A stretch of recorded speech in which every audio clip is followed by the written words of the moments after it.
আমরা আমাদের প্রস্তাব যেটা এটা হচ্ছে যে not more than 2 consecutive terms, অর্থাৎ পর দুইবারের বেশি কেউ একজন প্রধানমন্ত্রী থাকতে পারবেন না।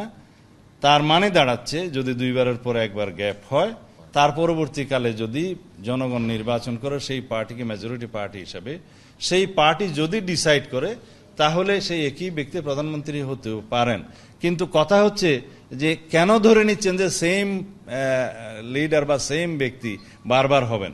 আমরা তো এখানে অপশনটা রাখতে চাই যে বাধ্যবাধকতা করা যাবে না, যেমন একজন ব্যক্তি যে তৃতীয়বার আবার এসে প্রধানমন্ত্রী হতে পারবেন না এক টার্মের পরে, সেই বিষয়ে কোনো বাধ্যবাধকতা করা যাবে না। হতে পারবেন, নাও হলে সেটা সেই পার্টির বিষয় থাকবে। এটা Democratic practice. Which is important is জনগণ যদি থ্রু ফ্রি ফেয়ার ইলেকশনের মাধ্যমে কেয়ারটেকার সরকারের সিস্টেমে যদি কোনো পার্টিকে মেজরিটি দেয়, তার মানে জনগণ তাদেরকে চায়, তাহলে সোভারেন জনগণের ইচ্ছা যেভাবে প্রতিফলিত হওয়া উচিত সেভাবেই হবে।